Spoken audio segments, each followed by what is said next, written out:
సన్నాహం చేసేటటువంటి పరిస్థితులు లేని పరిస్థితుల్లో మరొకసారి మాట్లాడి ఈ నెల జూలై 9వ తేదీన ఈ దేశవ్యాప్త సార్వత్రిక సమ్మెను నిర్వహించాలని చెప్పేసి దేశవ్యాప్తంగా ఉండే కార్మిక సంఘాలు, రైతు సంఘాలు, ఎస్కేఎం అన్నీ కలిసి ఈ 9వ తేదీన సమ్మెకు పిలుపునిచ్చినాయి. ఈ సమ్మెకు వామపక్షాలు అట్లాగే సిపిఐఎం మాస్లైన్ పూర్తి సంపూర్ణ మద్దతు ఇస్తూ పాల్గొంటాయని స్పష్టం చేస్తున్నాం.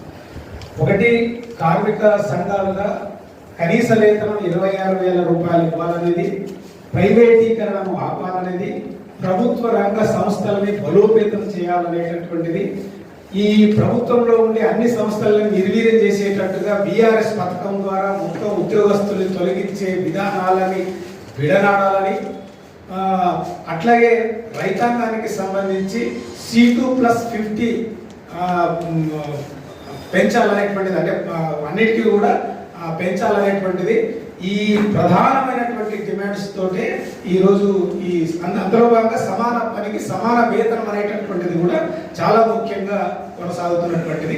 ఈ సమాన పనికి సమాన వేతనం అనేటటువంటిది సుప్రీంకోర్టు స్వయంగా తానే ఈ దేశంలో ఉండేటటువంటి అసమానతలతో వేతనాలు ఇస్తున్నటువంటి స్థితికి వ్యతిరేకంగా, అంటే సమానమైనటువంటి పని చేస్తున్నప్పుడు కూడా అసమానత్వంగా వేతనాలు ఇవ్వడం అనేటటువంటిది, అంటే మనం తీసుకుంటే కరెంటు, ఎలక్ట్రిసిటీ రంగంలో కావచ్చు, బస్సు ఆర్టీసీలో కావచ్చు, లేదా ఇంకా అనేక రంగాల్లో ఈ యొక్క పద్ధతి సరైనది కాదని సుప్రీంకోర్టు చెప్పినప్పటికీ కూడా ఈ రోజుకి కేంద్ర ప్రభుత్వం కానీ రాష్ట్ర ప్రభుత్వాలు కానీ దీనిని అమలు చేయటం లేదు అనేటటువంటిది మనం అర్థం చేసుకోవాలా.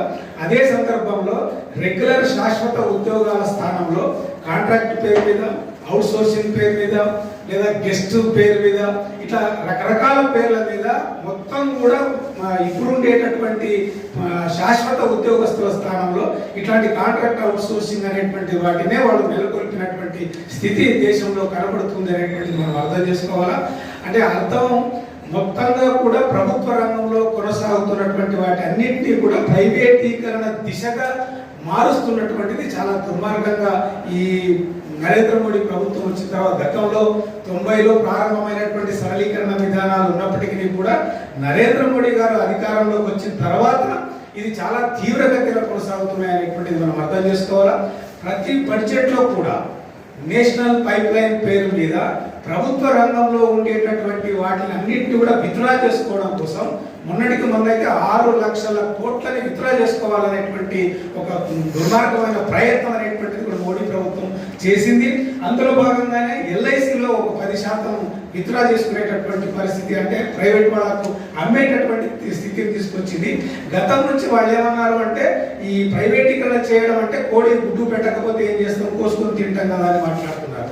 కానీ LIC అనేటటువంటిది దేశంలో 70% ప్రజల యొక్క పెట్టుబడిని సమీకరించేటటువంటి స్థితి ఉంది.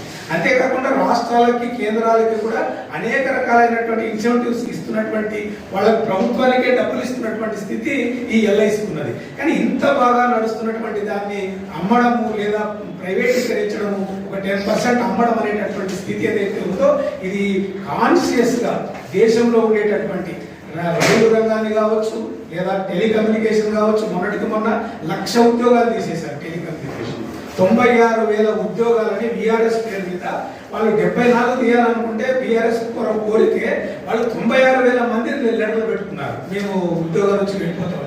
ఎందుకు ఈ మాట అంటే వాళ్ళకి జీతాలు ఇవ్వకపోవడము, పని కల్పించకపోవడం, ఆ టెలికమ్యూనికేషన్లో ఎక్విప్మెంట్ అనేది డెవలప్ చేయకపోవడం, అంటే వీటన్నిటి ఉదాహరణ ఏంటంటే ఇది ప్రైవేటీకరణ చేస్తే ఇది మిగలదనేటువంటి ఉద్దేశంతో ఈరోజు టెలికమ్యూనికేషన్ కావచ్చు, రవాణా రైలు రంగం కావచ్చు, విమాన రంగం కావచ్చు, రైలు పట్టాలు కావచ్చు, బ్యాంకింగ్లో కూడా మొత్తం ఒకటికొకటి కలిపేసి సమ్మిళితం చేసి ఆ ఉద్యోగస్తులను కూడా తగ్గించేసేటటువంటి ప్రక్రియ. అంటే ప్రభుత్వంలో ఉండే ప్రధాన రంగాలన్నింటినీ కూడా ఈ రకమైనటువంటి దానికి కేంద్ర ప్రభుత్వం కోరుకుంటున్నది.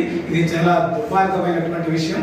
అట్ ది సేమ్ టైం రైతాంగానికి కూడా ఈ 3 నల్ల చట్టాలు తీసుకొచ్చి దాని రైతాంగం ఢిల్లీ బేస్గా కూర్చొని మాట్లాడి వెనక్కి కొడితే ఈరోజు మరొక పేరు మీద మళ్ళీ ఒక చట్టం తీసుకొచ్చి ఈ 3 రకాలైనటువంటి 3 నల్ల చట్టాన్ని తిరిగి ప్రభుత్వం తీసుకొచ్చేటటువంటి ప్రయత్నం చేస్తున్నది.